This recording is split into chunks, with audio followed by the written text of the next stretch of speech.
Okay, this is our final video that's going to finish up the series. We're going to do a couple things in this video.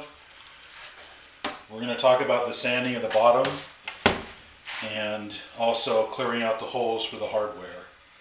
So this is the grip tape I talked about doing on the small board. This is clear grip tape.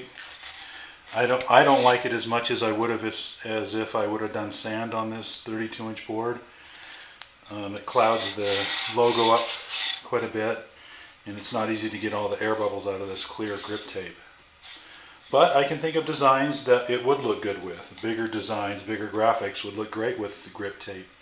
And taking a little bit of time, you can get those air bubbles out. So I would prefer sand when I do mine, but clear grip tape is definitely also an option. So here's the 38-inch board. It's all, the grip turned out great, just perfect, and the design shows well. This is a dark piece of wood, darker than I'd imagined when it was all done, but we do have lighter, most of our boards are lighter than this, and the burnt-in graphic will probably show a little bit better. So the first thing I'm going to do is show how we would sand the bottom if you wanted to sand the gloss off of your bottom. The gloss looks really nice, but it's hard to keep it looking nice. It scratches real easy. If you sand the bottom, then scratches won't show up as much. It makes a really nice smooth finish on the bottom and gets it almost back to that glossy look. Just makes it really smooth. So we're going to do that on the 38-inch board. I'm going to use the 220 grit just to knock any edges off. You don't want to do too much with that. Then we have the 300 and 360 grit and 600 grit. So we're going to start with the 220 grit, and this will actually take material off. So we don't want to do too much with that.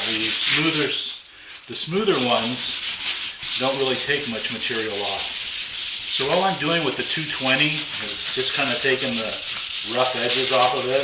There's a couple of bumps there. Not really doing too much with the 220. I don't want to sand through the nice finish and sealing we have on here. And in fact, if you're not careful, you could actually sand through and sand some of the color off your board if possible. So the 220 is just to kind of get that shine off of it for the most part, and then the other two work better.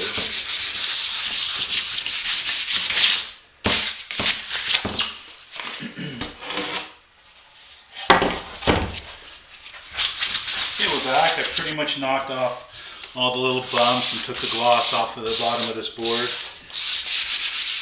And you can see that the sandpaper loads up with quite a bit of material, and we won't have that with this other. So this other is a wet and dry, and I do it wet, and it keeps all the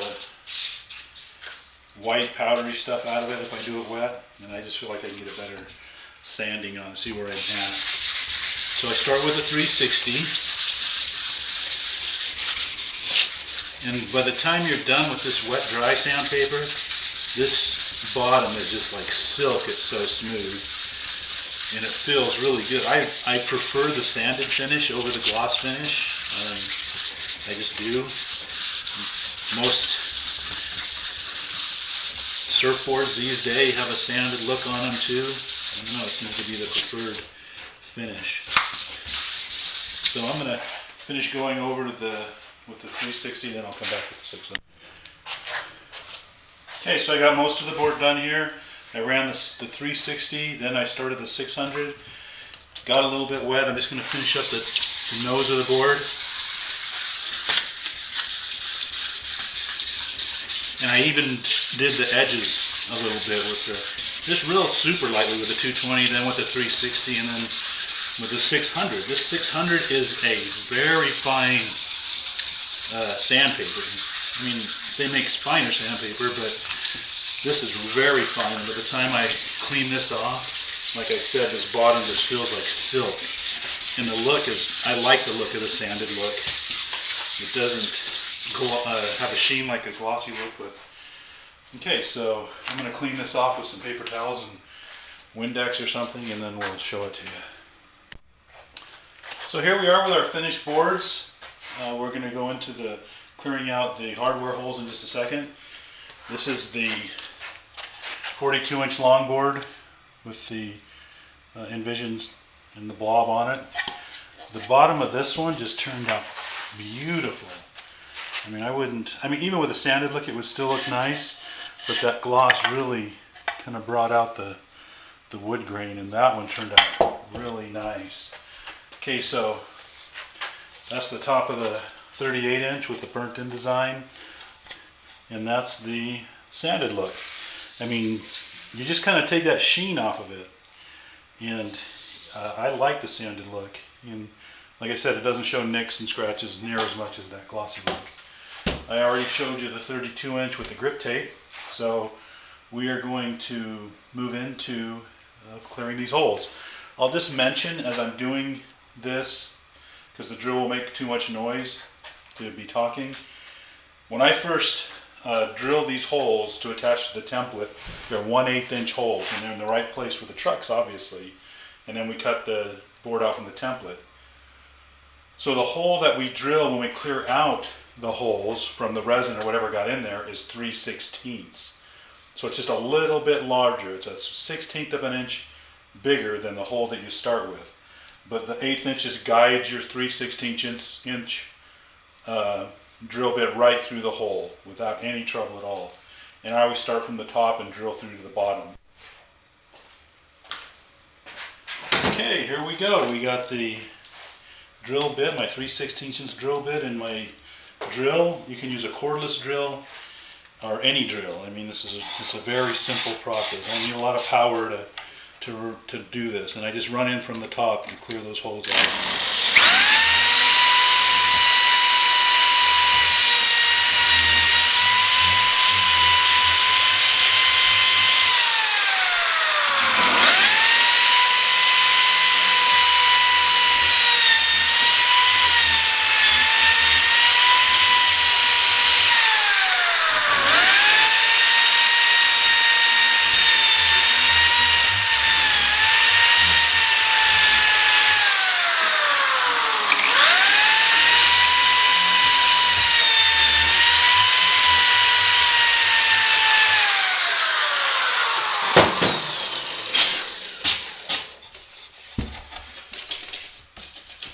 Perfect.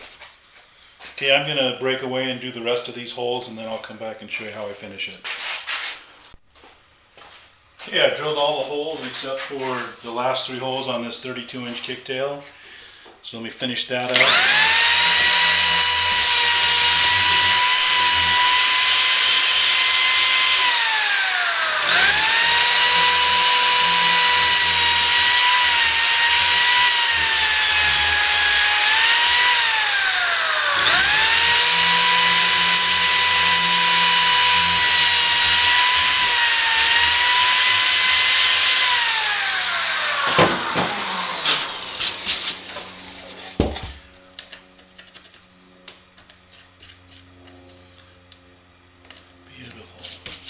Little teeny bit of the resin popped up there, no big deal, it's going to be covered with trucks. So that's all the holes in all 3 boards. I'm going to take my old trucks and wheels off of this green board over here, and I'm going to put them on this one. I like this one so much, and that red just turned out so cool. This one here, the burnt on design, is going to be my wife's board. She has one that we're going to move the trucks and wheels onto, and we'll be doing that in the next segment, and then we'll be all done with our how-tos. Not sure what I'm doing with this 32-inch yet. Probably one of my other sons will want it. So we'll move into the next phase. Before getting the trucks and wheels on there, I did forget to go over just one thing. There's all kinds of different hardware you can use for your skateboard. They make a truss head or a pan head that the head sits right on the top of the board, but it's really low profile, and that's a good option. I like the flat heads that sit flush with the board like that, and that's what I'm going to use on here. So to make it set flush, I use a little bit bigger bit, actually quite a bit bigger bit. This is a quarter inch bit, and I just barely scratch the top of these holes just to open it up just a little bit. It doesn't take much because that flathead will just suck right in there when you tighten down the truck, but it needs just a little bit.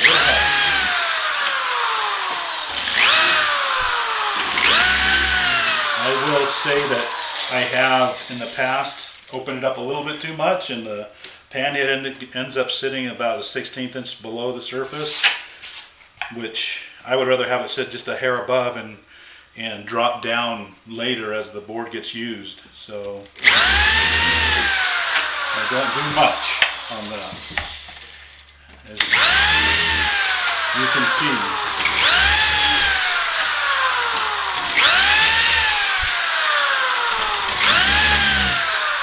So that's a 1/4 inch bit. Okay, now we'll do the trucks.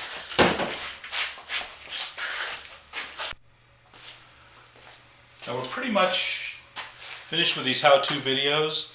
I like this red board so much, as I said, that I'm going to use it for my personal board. I'm taking some old trucks and wheels off of my old board. Where you get your trucks and wheels is up to you. We do offer trucks and wheels and hardware on EnvisionSkateboards.com. We certainly don't have the corner on the truck market, and we don't have any special discounts or anything. You can do just as well by going to your local skate shop, and I would encourage you to go to your local skate shop and get fitted with some good wheels and trucks. We offer high quality wheels and trucks, and you have a really good board here. That carbon graphite, carbon fiber fabric, and wood composite is just, in my mind, the best cruising longboard you can get out there. And so you want to put some good wheels and trucks on it, and they'll last a long time. These wheels and trucks that I have are probably 5 years old. Well, yeah. And I go through periods of riding a lot and not riding so much, but they've really held up. And my wife paid a lot of money for a Christmas gift for those trucks and wheels. So it pays off to get some good quality stuff. I do use risers. I like to use the Dukes short stacks. I use the 1/2 inch because they're kind of a combination of a shock pad and a riser, and so they're kind of a 2-in-1, so I really like those. I use 1.5 inch hardware bolts. These are Allen head, and if you have Allen wrenches, I like the Allen head better just because it gets a good grip on that head as opposed to a Phillips head screwdriver, which also works fine if that's what you have, and you can get both usually from the skateboard shop. So I've got the hardware through there. I've got the Dukes short stack on there, and I was just getting ready to place my truck on there. So what we're going to do here is I'm going to finish this board, get all the trucks and wheels on it. Then I'm going to get my wife's burnt on design 38 inch board that we finished, and we're going to transfer some wheels and trucks from her old board. And then on the 32 inch cruiser, I'm going to take some wheels and trucks off of my youngest son's board and put on that one. And then we're going to just do a short video in the end of us riding these boards that you watched us finish, which is of course the funnest part. So I'm going to finish up all the trucks and wheels, and like I say, I would encourage you to go to your local skate shop to get fitted. They could even help you probably clear the hardware holes out for you and get those set. And we'll be out on the boards in just a minute. So here we are outside. We're going to do a little ride video. I just wanted to show the tops of these screws, how they sit flush and flat. Same with these. Just that little teeny bit of 1/4 inch bit. Take away the top, makes them sit down. They're just a teeny bit above, but it's okay because over time the trucks may loosen a little bit and we can tighten them up and they'll set really flush. So now we're going to do a ride, and here's my videographer, Vivian, my wife, and we're going to ride these. Guillermo's riding too.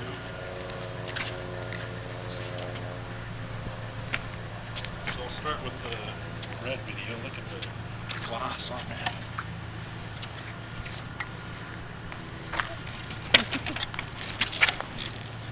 Dad. Dad? Where are we going? Dad? Dad? Where are we going? So that's the red board. I can turn this ball, Dad. Dad. Okay. Here's the 38-inch board.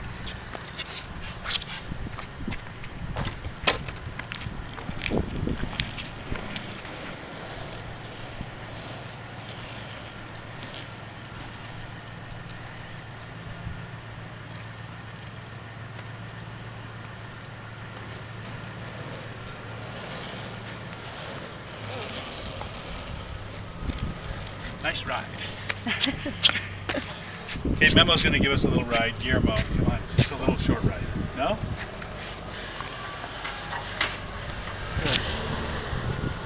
My board. So he didn't want to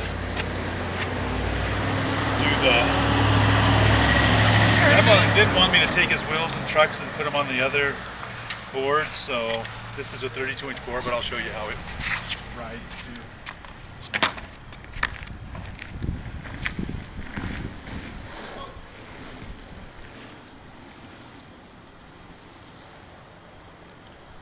Snappier. That short wheelbase.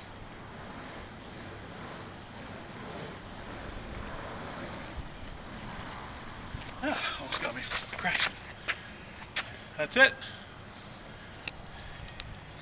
Envision Skateboards and EnvisionSkateboards.com signing off.